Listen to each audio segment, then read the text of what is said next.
Attention, ce récit repose sur des faits réels, parfois violents, incluant des descriptions de violences physiques et sexuelles. Si ce type de contenu vous est difficile, je vous recommande de ne pas l'écouter seul et d'interrompre l'écoute si nécessaire. Cet épisode n'est pas adapté aux enfants. Cerno. Allô ? Épisode 158. Alors, ce qui me faisait penser au grêlé, d'abord, c'était la violence qui avait manifestement présidé à ce passage à l'acte. En revanche, ce qui est plus plausible, c'est la manière dont agit Dominique Pellicot, dont l'ADN a été identifié sur une scène de crime qui ressemble étrangement à celle qu'a vécue Sophie Narme. Une anti-enquête. Oui, Josette. On représente rien. Elle avait donné rendez-vous à l'acheteur potentiel, comme cela se fait souvent, au pied de l'immeuble. Madame Lee. On n'est rien du tout, nous les femmes. Ensemble, ils ont gagné l'appartement, vide depuis 6 mois. Une belle hauteur sous plafond, c'est agréable. Rien. C'est là qu'il l'a violée puis assassinée. Personne n'a rien entendu. C'est Dieu, c'est y a pas choix. Telle est peut-être ta mission. Un fait divers, ça arrive, et puis voilà. Cerno. Mais allez-y quand même.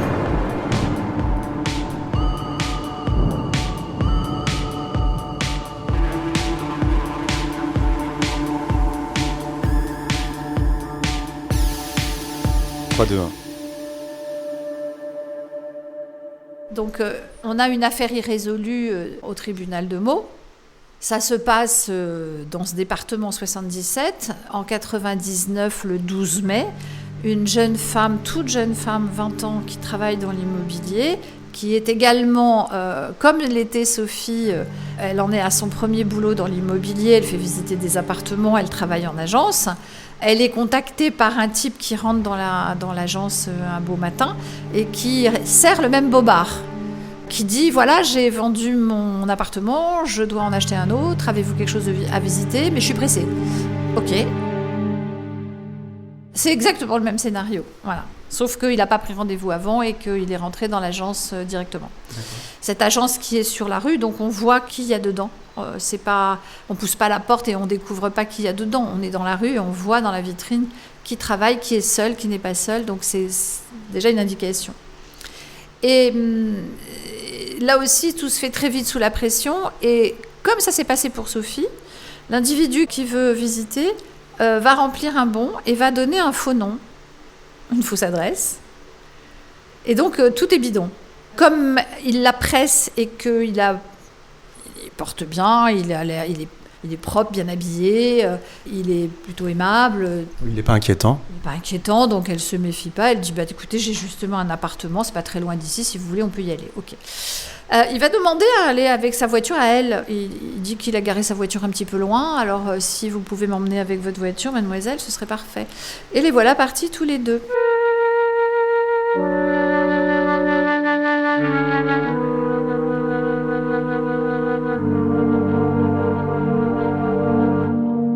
Il s'est quand même absenté quelques instants parce que, bien que sa voiture soit garée loin, il est quand même allé chercher quelque chose dedans.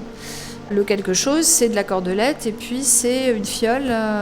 Et on saura que dans la fiole, c'était de l'éther quand même, parce que ça a été établi aussi. Et donc, il visite l'appartement et jusqu'à ce qu'il soit dans l'appartement, il ne se passe rien. C'est-à-dire que c'est un truc totalement banal. Un homme, une femme qui sont dans une voiture, qui vont jusqu'à un immeuble. La porte est ouverte par la jeune femme avec la clé qu'elle a pour faire visiter. Ils montent des escaliers et rien ne se passe, personne n'est agressé. Et puis, une fois qu'ils sont à l'intérieur, l'homme demande à la jeune femme de mesurer un pan de mur pour savoir si son lit pourrait rentrer à cet endroit-là. C'est sous pente. Et donc, elle est obligée de se pencher pour aller vraiment en bas, mesurer la longueur de la plinthe. Et c'est à ce moment-là qu'il lui tombe dessus. Et quand même, c'est quelqu'un qui mesure 1m80-85, qui pèse 90 kg à peu près. Elle est toute frêle, toute menue, enfin c'est une brindille. Elle se retrouve avec ce colosse sur le dos. Elle ne peut pas faire grand-chose, donc elle va se débattre. Elle est tellement surprise qu'elle sursaute et qu'elle va essayer de se dégager. Sauf qu'il la grippe par le bras, qu'il la balance à l'autre bout de la pièce. Enfin, il y a quand même une vraie lutte. Elle parle de lutte. C'est pas une bagarre, c'est pas une chamaillerie comme il dira. c'est une lutte.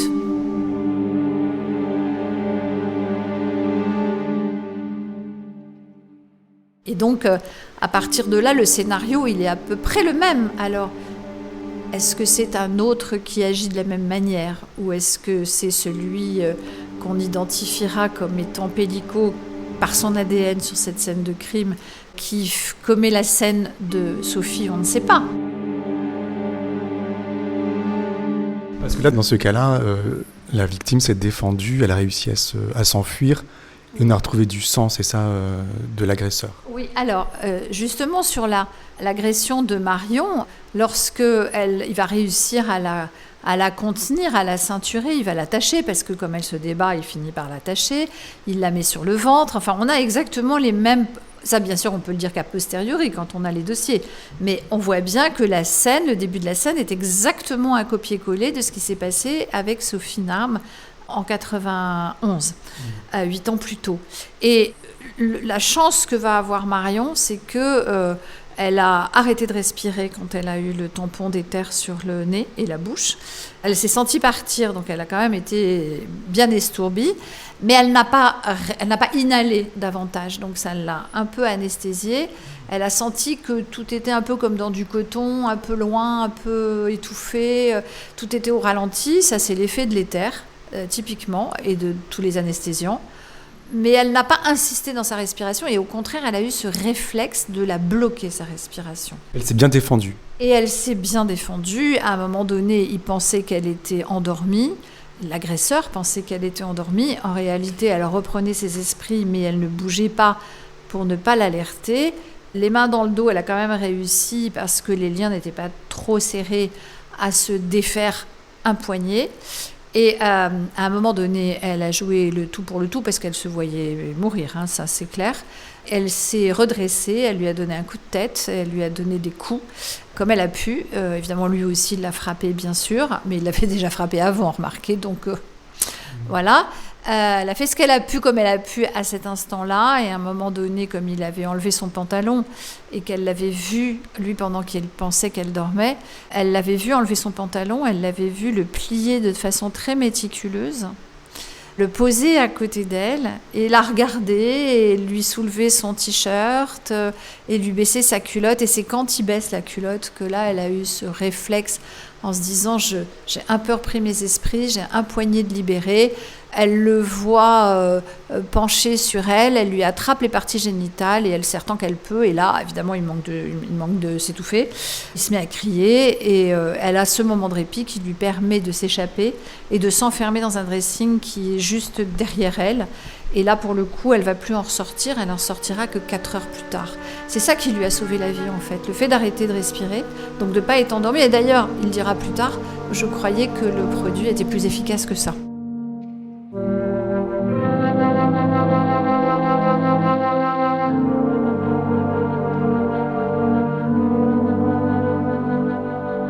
Et là, on identifie un individu, donc en 2022, par son ADN. Parce que sur la scène de crime, on retrouve la pauvre Marion, elle est sortie de là-dedans, de son placard, au bout de 4 heures. Elle était encore à moitié bâillonnée et elle était encore à moitié attachée. Elle n'avait pas osé bouger, hein, elle était terroriste dans son placard. Arrive son employeur qui quand même s'inquiétait aussi. Du coup, l'individu, après avoir beaucoup bougé dans l'appartement, avoir été aux toilettes, avoir tiré la chasse d'eau, avoir fait plein de trucs comme ça, on sent qu'il l'attendait quand même, qu'il était derrière la porte et qu'il attendait qu'elle sorte pour finir ce qu'il avait commencé. Et puis il a dû en avoir marre, il est parti. Et c'est ça aussi qui lui a sauvé la vie. Et quand elle sort du placard, elle tombe quasiment nez à nez avec son employeur qui, lui, venait d'arriver dans l'appartement et qui était affolé aussi. Et il la trouve comme ça, elle était en culotte. Ils sont partis telle qu'elle, pieds nus, en culotte, au commissariat. Elle a déposé plainte et donc les enquêteurs sont venus. Ils ont trouvé les chaussures que personne n'avait touchées. Les chaussures étaient, tenez-vous bien, rangées au cordeau aussi.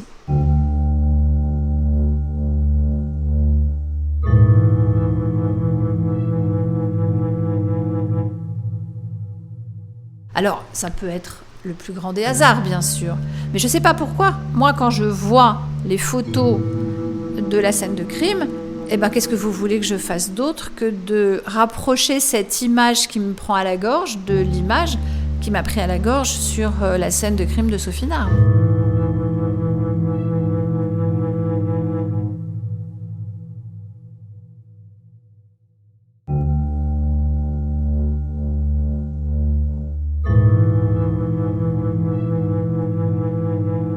Et donc il y a des taches de sang sur la moquette et sur le talon d'une des chaussures. Là, les enquêteurs vont pas se louper, ils vont relever la trace, ils vont bien la répertorier, tout est bien conservé, il n'y a aucun problème. Le problème qui va se passer après, c'est que cette trace ne va pas être exploitée, qu'elle ne va pas être intégrée au fichier des empreintes génétiques qui est trop récent. Et puis après, ça va patiner, ça va pas se faire. Et puis très tard, mais heureusement, vous voyez comme quoi il ne faut jamais désespérer et comme quoi il n'y a pas de crime parfait parce qu'il y a toujours un grain de sable. Et le grain de sable, il est que à un moment donné, et ça c'est aussi la ténacité et des enquêteurs et de Nathalie Turquet au pôle Colcaise, elle fait entrer cette trace dans le fichier des empreintes génétiques, la machine tourne et ça match. Et là, on a une concordance, on a un ADN qui est déjà répertorié, et c'est Dominique Pellicot, que personne ne connaît évidemment. Mais cet ADN de Dominique Pellicot, il est déjà dans les fichiers, puisqu'il a déjà été interpellé en 2010. Pour avoir filmé encore sous les jupes. Pour avoir filmé sous les jupes des femmes, comme ce sera le cas quand il est arrêté à Carpentras, avant que cela ne devienne l'affaire de Mazan, et donc des viols à répétition de sa femme. Mais à ce moment-là, en 2010, c'est le début des prises d'ADN systématiques. Donc on lui fait le coup du coton-tige, et heureusement, parce que pour le coup, on a son ADN. Et heureusement, j'ai presque envie de vous dire exceptionnel, l'ADN n'a pas été perdu, ce qui n'a pas été le cas dans l'affaire de Sophie Narme et dans d'autres affaires. Et donc, pour le coup, quel que soit le moment, il y a 20 ans, il y a 10 ans, il y a 5 ans, il y a 2 ans, peu importe, à partir du moment où cette trace est mise dans la machine, elle ressort. Donc s'il n'y a pas quelqu'un qui correspond, ça sort en négatif. Et s'il y a quelqu'un qui correspond, ça sort avec un nom, un prénom, une date de naissance et la tête d'un individu. Et voilà.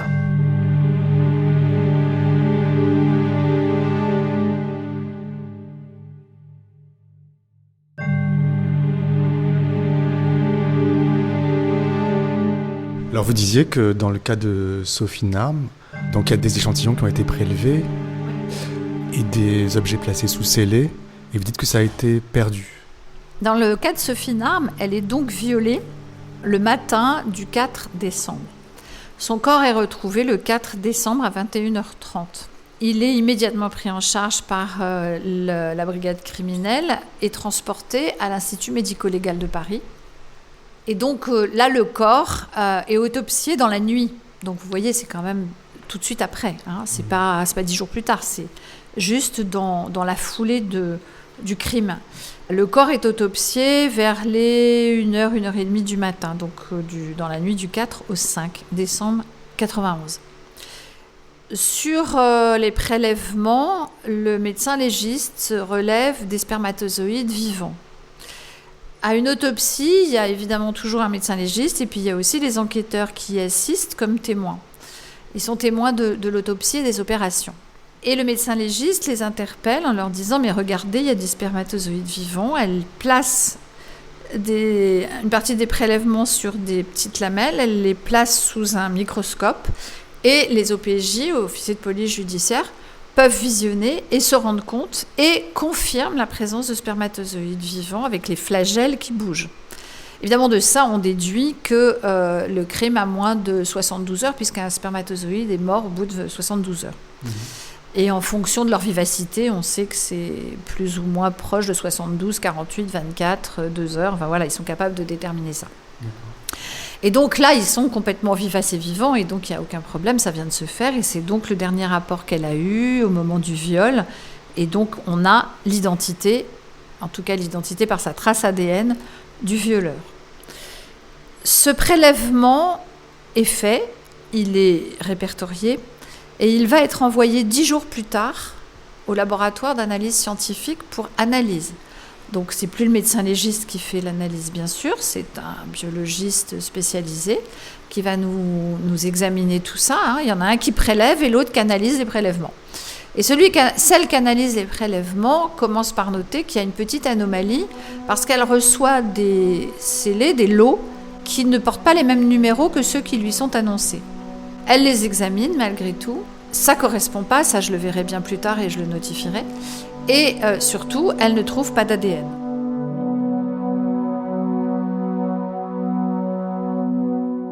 C'est pas normal. Il y en avait au départ, il n'y en a pas à l'arrivée. Que s'est-il passé ?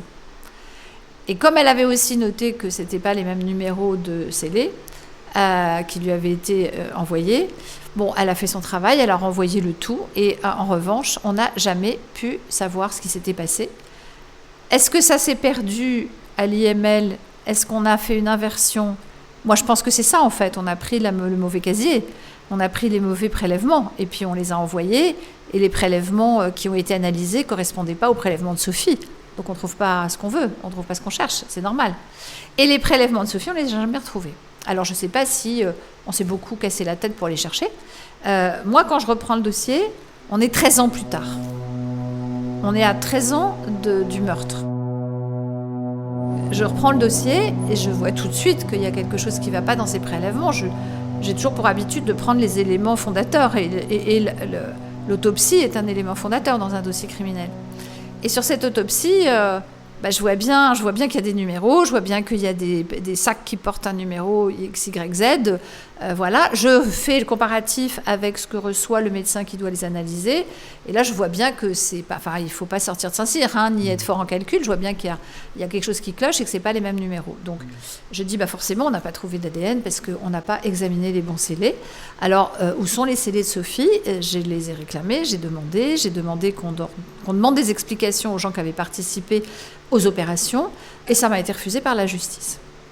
Donc le juge d'instruction n'a pas voulu interroger les gens de l'IML ni du laboratoire d'analyse scientifique parce que m'a-t-il été répondu, mais vous rêvez, maître, au bout de 13 ans, on ne va rien retrouver, personne ne va se rappeler de rien. Remarquez, si vous ne leur posez pas la question, vous ne pouvez pas savoir. Et j'ai évidemment fait appel de cette décision et la chambre de l'instruction, maintenant ça s'appelle comme ça, c'était la chambre d'accusation, me dit non, c'est vrai que 13 ans plus tard, c'est pas la peine. Circuler, il n'y a rien à voir. C'est ça les bâtons dans les roues dont vous parliez ? Ça fait partie des bâtons dans les roues dont on parle, parce que maintenant, on m'a perdu encore d'autres trucs, si vous voulez. Donc, ça fait beaucoup de bâtons dans les roues. Et puis, je pense au dossier de Sophie, mais je pense à d'autres dossiers dans lesquels on a tout perdu aussi, alors même qu'il n'y a pas lieu d'être. Et puis, l'actualité vous montre aussi que dans certains dossiers, ils avaient perdu des choses et que finalement, il a suffi d'un petit article de presse pour que un juge se rende compte qu'il avait mal rangé ses affaires et qu'il avait retrouvé ce qu'on cherchait, mais des années plus tard. Donc voilà comment ça fonctionne. Et ça, c'est pas tolérable et c'est pas compréhensible. Je veux dire, les victimes ne peuvent pas comprendre ça. Les victimes pensent que la police fait bien son travail. Alors là, c'est même pas la police qui est en cause, vous voyez. Mais les victimes pensent aussi que les juges font pas d'erreur, que les médecins qui participent à tout ça font pas d'erreur. Et en fait, on s'aperçoit que parfois, c'est un vrai foutoir, quoi. Et pourquoi est-ce que c'est un vrai foutoir ? C'est juste pas possible. Aujourd'hui, vous scannez tout. Alors certes, en 91, on ne scannait pas, peut-être. Mais on avait des méthodes plus à l'ancienne et qui marchaient tout aussi bien. Parce que regardez, sur Marion, on a relevé les empreintes, on était quand même en 1999. Vous êtes aussi son avocate, Marion. Je suis aussi l'avocate de Marion. Et en 1999, les policiers ont été capables, les enquêteurs ont été capables de relever cette trace. Et je suppose que les gens qui ont participé à la chaîne de travail, les greffiers, les policiers, les juges, tous ceux qui participent à l'œuvre de la justice, ont fait juste correctement leur travail. C'est-à-dire que c'est pas en plus compliqué de mettre un numéro sur un petit sac en plastique qui contient une lamelle. Voilà, on suit un processus, on est quand même capable de le faire, n'importe qui est capable de le faire.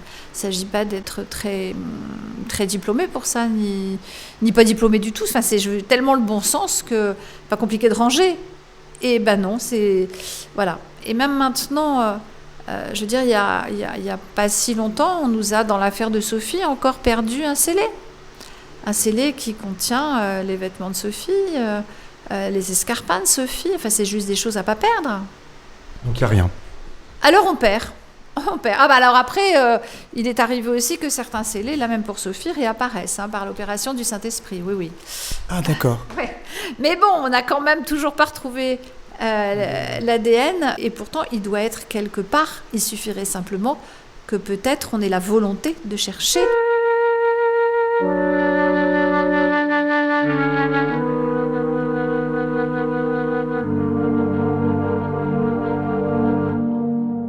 Je sens que vous êtes à la fois un peu triste, découragé et aussi en colère, et quand même dans le combat. Je me trompe ? Vous vous trompez un peu, il y a du juste et il y a du faux. C'est-à-dire qu'en colère, oui, parce que je ne peux pas me résoudre à autant d'incurie. Découragée, jamais, parce que je ne lâcherai jamais ces affaires, et je l'ai pourtant bien notifié. Et triste ? Triste, ça sert à rien d'être triste. Je suis consternée plutôt. Consternée que des gens qui ont le pouvoir de faire en sorte que les choses fonctionnent ne le fassent pas. Consternée de voir que, en fait, on s'en fout, quoi. Il y en a qui s'en foutent de tout ça. Rien à foutre. Rien à foutre. Et moi, je n'en ai pas rien à foutre. Et je n'arrêterai jamais. On en est où aujourd'hui ? On en est au point mort, puisque de toute façon, le pôle Colcaise est moribond. Il n'y a plus grand monde. Voilà, je ne sais pas ce que ça va devenir. Alors vous me direz, ça fait tellement d'années qu'on y est, c'est sûr. Mais bon, peut-être qu'on attend que je sois découragée. Je ne sais pas. Ça risque pas d'arriver. Alors, je ne vous ai pas encore posé ma question principale. Cerno. Quand vous parlez de Sophie Narme, vous dites Sophie, j'ai l'impression que vous la connaissez un peu intimement, si on peut dire. C'était qui, Sophie Narme ? Une anti-enquête. C'était qui, Sophie Narme ? Merci à l'anticommissaire Alexandre Lautin qui m'a aidé à organiser cette interview.